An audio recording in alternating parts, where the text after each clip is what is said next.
Assalamualaikum warahmatullahi wabarakatuh. Apa kabar semuanya? Sehat? Alhamdulillah. Pada pagi hari ini, Jumat tanggal 6 Agustus 2021, kita akan bahas tentang perubahan fisika dan kimia. Ciri-ciri perubahan fisika yang pertama adalah materi sebelum dan sesudah perubahan itu sama. Ketika kamu menggunting kertas menjadi bagian-bagian yang kecil, sifat materi kertas sebelum digunting dan setelah digunting itu tetap. Artinya, ciri-ciri kertas sebelum dan sesudah digunting itu sama. Misalkan lagi, es akan meleleh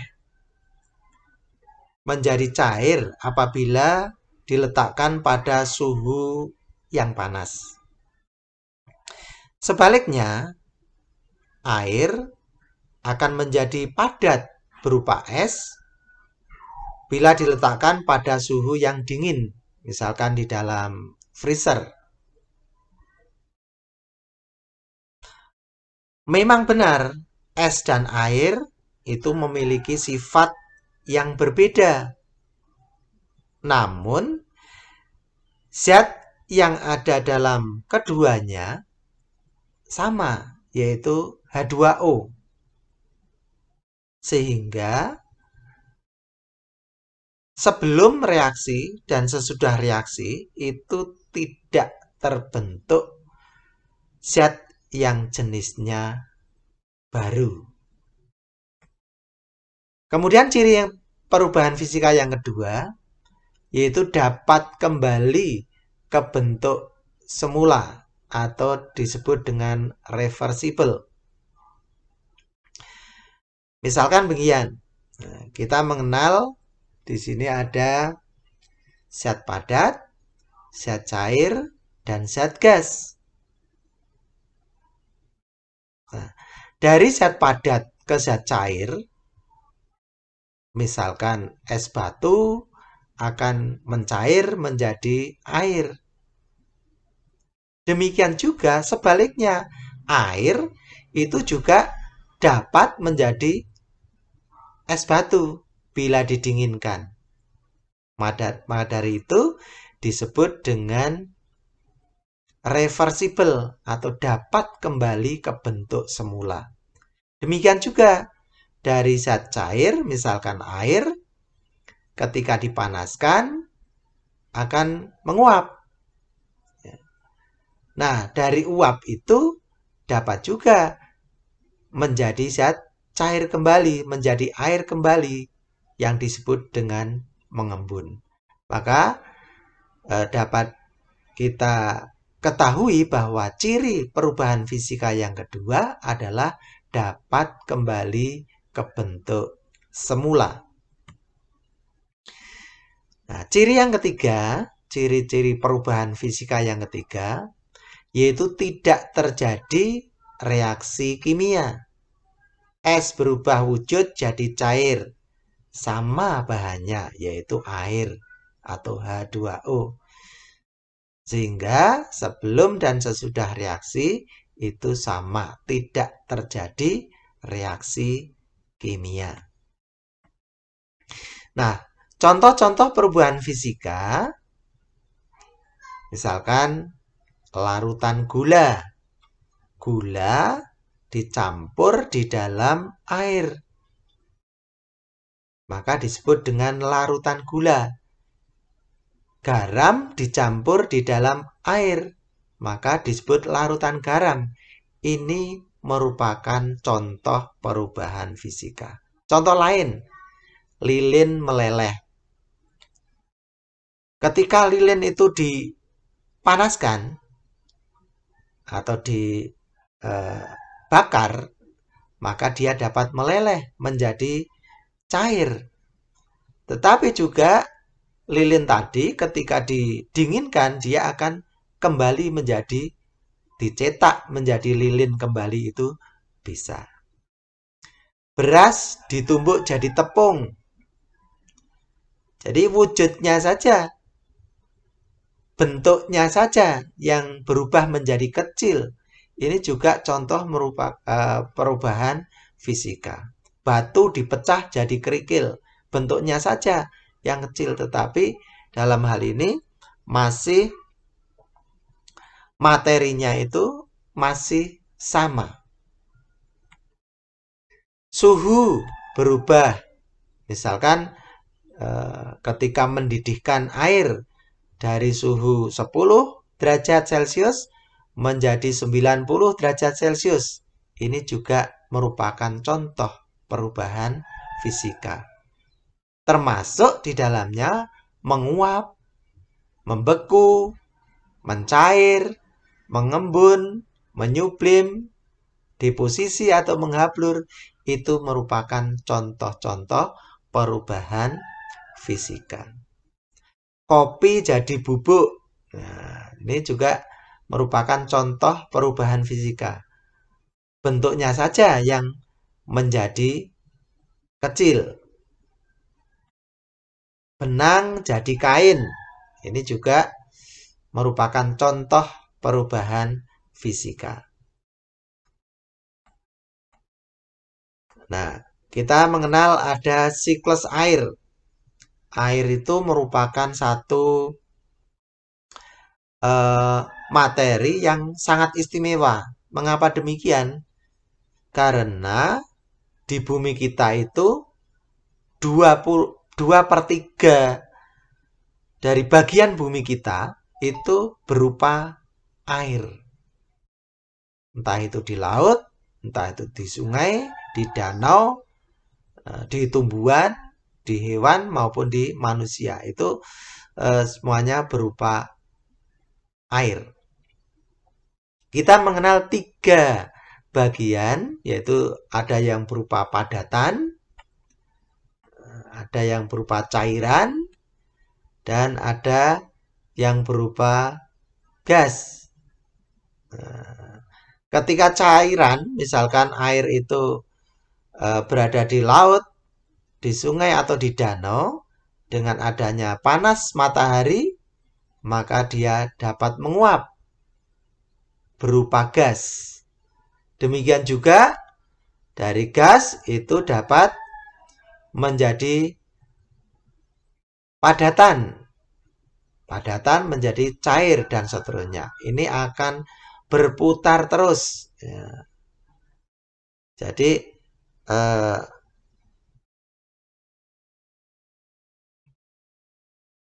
dari cairan membentuk dengan bantuan matahari, dia akan membentuk uap air. Uap air itu akan naik terus sampai tempat yang tinggi. Ketika bertemu dengan udara dingin, maka uap air itu akan mengembun sehingga membentuk awan. Awan terdiri atas tetesan-tetesan air yang sangat kecil. Kemudian awan itu terbawa oleh angin. Bila awan mencapai titik ketinggian yang sangat tinggi dan suhunya sangat dingin, maka tetesan-tetesan air yang kecil akan bergabung sehingga membentuk tetesan air yang lebih besar yang akan turun sebagai hujan. Proses ini maka disebut dengan presipitasi. Maka air hujan mengalir ke laut, ke sungai, ke danau, serta diserap oleh tumbuh-tumbuhan. Proses ini akan berulang terus-menerus. Oleh karena itulah disebut sebagai siklus air. Dan kita wajib bersyukur kepada Allah karena Allah menciptakan air tidak hanya berwujud padatan saja, tetapi ada yang berwujud cair sehingga kita dapat minum. dapat mandi, dan dapat mencuci. Nah, perubahan kimia. Ciri-cirinya, materi sebelum perubahan berbeda dengan materi yang ada setelah perubahan. Dan ini terbentuk zat yang jenisnya baru.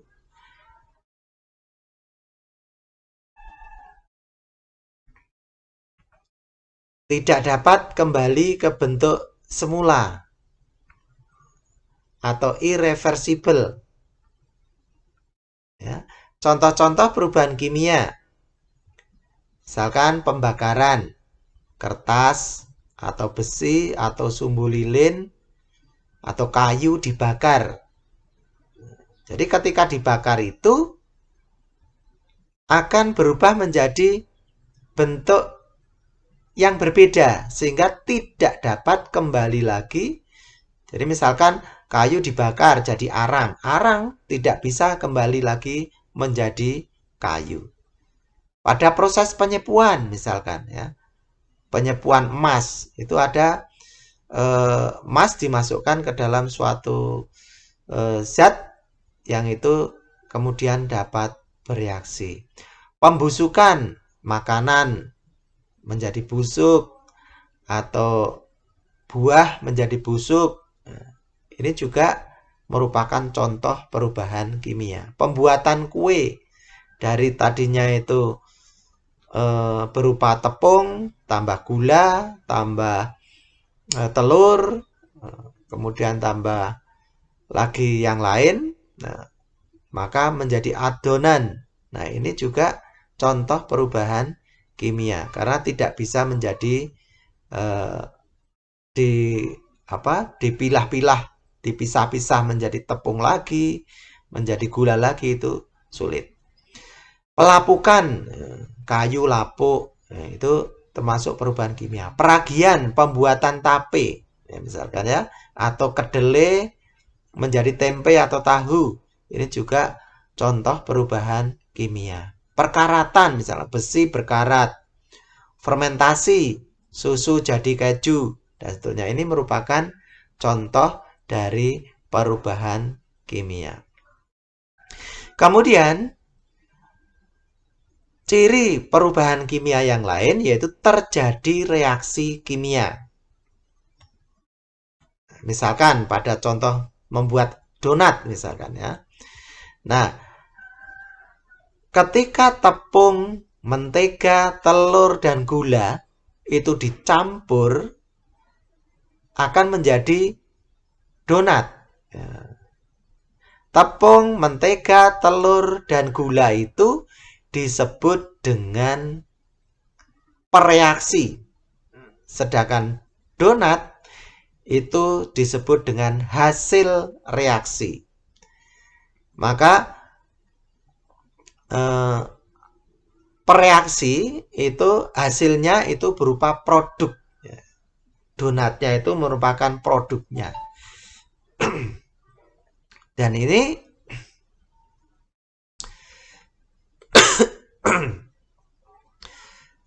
dari donat itu tidak bisa lagi diubah menjadi tepung, mentega, telur, dan gula.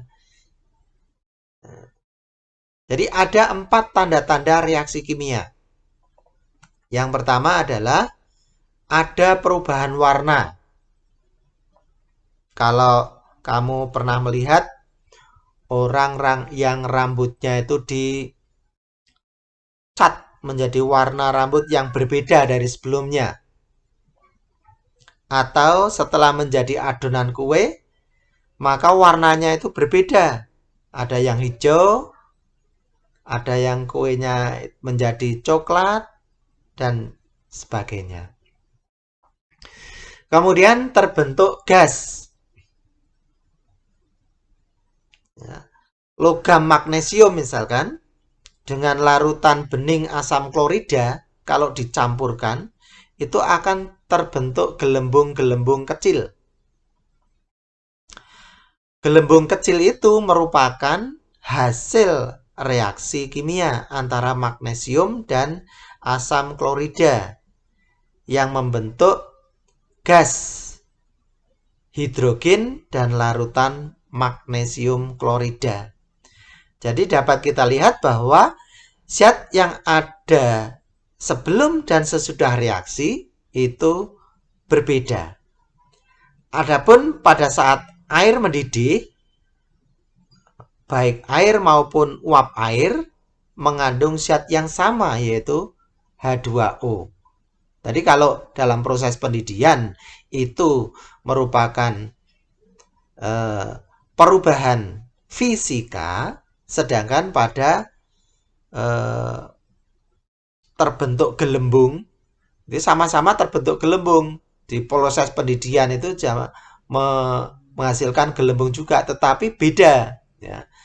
Gelembungnya di proses pendidihan itu berupa air, tetapi ketika di proses reaksi kimia misalnya tadi itu adalah berupa gas. Kemudian terbentuk endapan, misalkan larutan natrium karbonat ditambah dengan larutan kalsium klorida, maka akan terbentuk endapan kalsium karbonat dan larutan natrium klorida. Biasanya itu sebelum direaksikan itu berupa semacam cairan yang keruh yang nantinya akan menjadi endapan tadi. Kemudian yang keempat, ada perubahan energi. Misalkan pada saat ledakan menunjukkan adanya cahaya dan panas. Jadi cahaya dan panas itu adalah dua bentuk energi. Jadi reaksi lainnya yang menunjukkan perubahan bentuk energi. Nah, perbedaannya apa? Perbedaan perubahan fisika dan kimia. Jadi kalau perubahan fisika itu tidak terbentuk zat yang jenisnya baru, sedangkan perubahan kimia terbentuk zat yang jenisnya baru. Kemudian perubahan fisika itu reversible, perubahan kimia irreversible. Kemudian perubahan fisika tidak terjadi reaksi kimia, sedangkan pada perubahan kimia terjadi reaksi kimia yang ditandai dengan pembentukan gas atau warna, kemudian energi.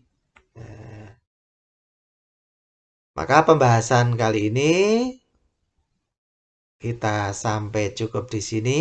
Mudah-mudahan bermanfaat. Terima kasih. Assalamualaikum warahmatullahi wabarakatuh.